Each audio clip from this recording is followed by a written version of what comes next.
Salam dan selamat sejahtera untuk Pak Posma.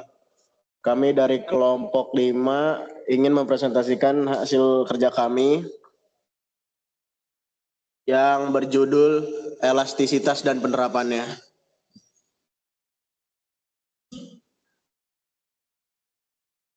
Materi elastisitas permintaan dan penawaran.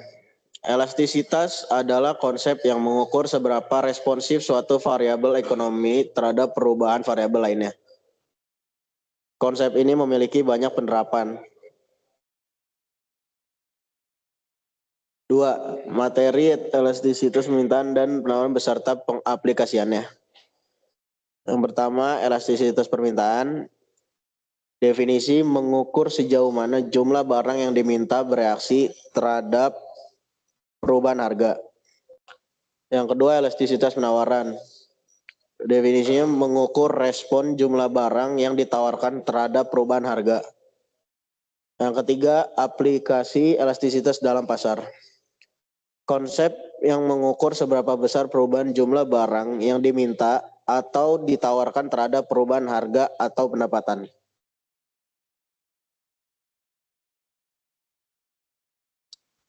Baik, selanjutnya yang pertama yaitu elastisitas permintaan.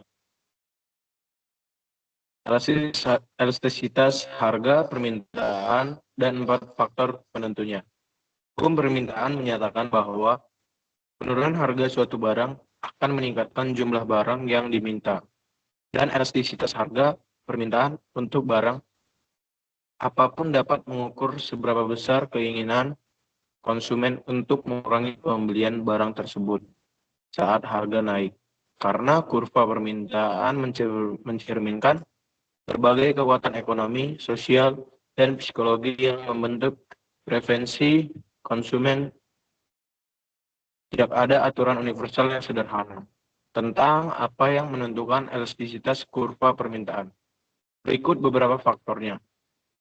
Yang pertama yaitu ketersediaan barang pengganti dekat. Barang dengan pengganti dekat cenderung memiliki permintaan yang lebih elastis karena lebih mudah bagi konsumen untuk beralih dari barang tersebut ke barang lain.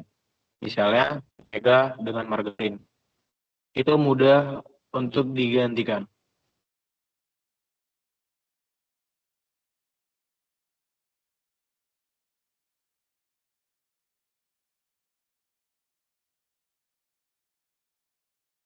Yang kedua, kebutuhan versus kemewahan. Kebutuhan cenderung memiliki permintaan yang sedangkan kemewahan memiliki permintaan yang elastis. Ketika biaya kunjungan ke dokter naik, orang tidak akan mengurangi frekuensi kunjungan ke dokter secara drastis, meskipun mereka mungkin akan lebih jarang pergi ke dokter. Sebaliknya, ketika harga perahu layar naik, jumlah permintaan perahu layar akan turun drastis. Alasannya adalah karena kebanyakan orang menganggap kunjungan ke dokter sebagai kebutuhan dan perahu layar sebagai kemewahan. Yang ketiga, definisi pasar. Elastisitas permintaan bergantung pada batas pasar yang didefinisikan. Pasar yang didefinisikan sempit cenderung lebih elastis karena substitusi dekat, sedangkan pasar luas lebih tidak elastis karena sulit menemukan penggantinya. Contohnya, makanan. Ini termasuk dalam kategori luas, memiliki permintaan tidak elastis. Sedangkan es krim termasuk ke dalam kategori sempit. Ini lebih elastis. Dan es krim vanila masuk ke dalam kategori sangat sempit. Ini sangat elastis karena memudahkan kita untuk menggantikan dengan rasa lain. Yang keempat, ada cakrawala waktu. Permintaan barang cenderung lebih elastis dalam jangka panjang. Ketika harga bensin naik, penurunan permintaan awalnya kecil. Tetapi seiring waktu, orang beradaptasi dengan membeli mobil hemat bahan bakar, menggunakan transportasi umum, atau pindah lebih dekat ke tempat kerja, sehingga permintaan bensin menurun lagi lebih signifikan.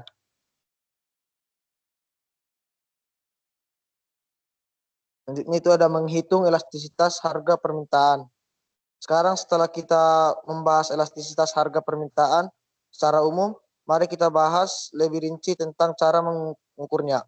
Para ekonom menghitung elastisitas harga permintaan sebagai persentase perubahan jumlah yang diminta dibagi dengan persentase perubahan harga, yaitu elastisitas harga permintaan dengan persentase penjumlahan yang diminta per persentase perubahan harga.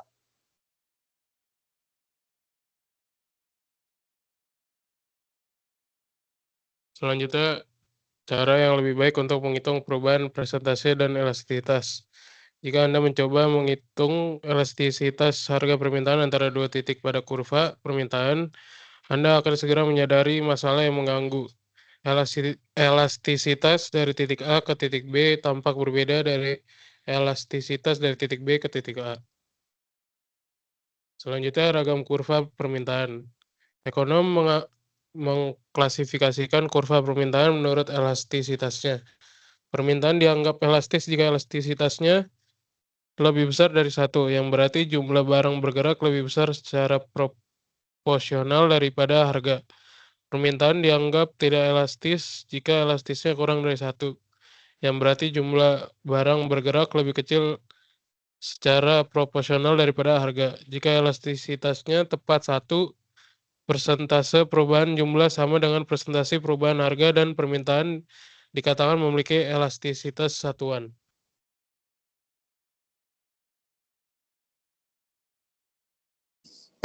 Total pendapatan dan elastisitas harga permintaan. Saat mempelajari perubahan dalam penawaran atau permintaan di pasar, suatu variabel yang sering ingin kita pelajari adalah total pendapatan. Jumlah yang dibayarkan oleh pembeli dan diterima oleh penjual barang. Di pasar manapun, total pendapatan adalah P kali Q. Harga barang dikalikan jumlah barang yang dijual. Elastisitas permintaan lainnya. Selain elastisitas harga permintaan, ekonom menggunakan elastisitas lain untuk menggambarkan perilaku pembeli di pasar.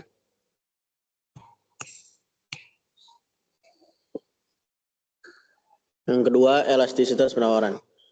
Ketika kita memperkenalkan penawaran di bab 4, kita mencatat bahwa produsen suatu barang menawarkan untuk menjual lebih banyak barang tersebut ketika harga barang tersebut naik. Untuk beralih dari pernyataan kualitatif ke kuantitatif tentang jumlah yang dipasok, kita sekali lagi menggunakan konsep elastisitas.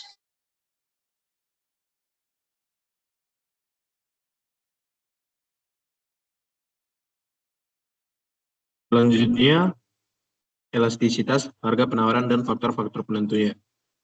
Hukum penawaran menyatakan bahwa harga yang lebih tinggi akan meningkatkan jumlah yang dipasok. Elastisitas harga penawaran mengukur seberapa besar jumlah yang dipasok merespon perubahan harga.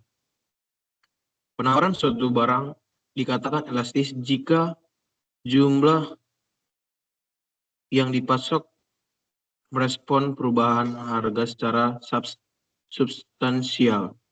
Penawaran dikatakan tidak elastis jika jumlah yang dipasok hanya merespon sedikit terhadap perubahan harga.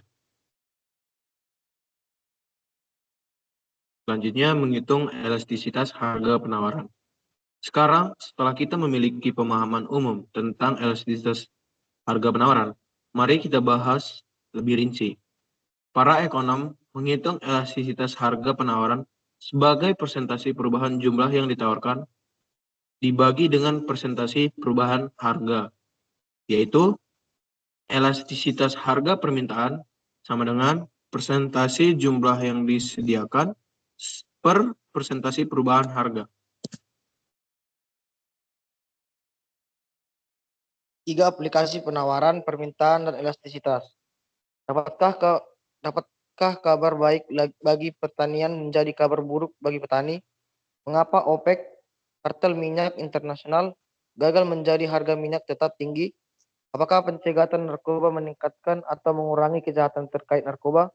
Awalnya pertanyaan-pertanyaan ini mungkin tampak tidak memiliki banyak kesamaan. Namun ketiga pertanyaan tersebut adalah tentang pasar, dan semua pasar tunduk pada kekuatan penawaran dan permintaan. Di sini kami menerapkan berbagai alat penawaran, permintaan, dan elastisitas yang serbaguna untuk menjawab pertanyaan-pertanyaan yang tampaknya rumit ini.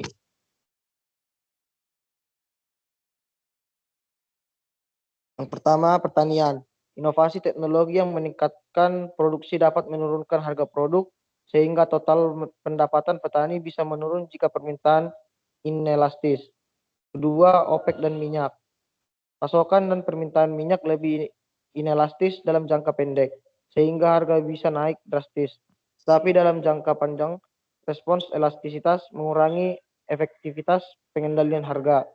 Ketiga, interdiksi narkoba. Pengurangan pasokan meningkatkan harga yang dapat meningkatkan kejahatan terkait. Alternatifnya, pendidikan narkoba menurunkan permintaan dan dampak negatif lebih efektif.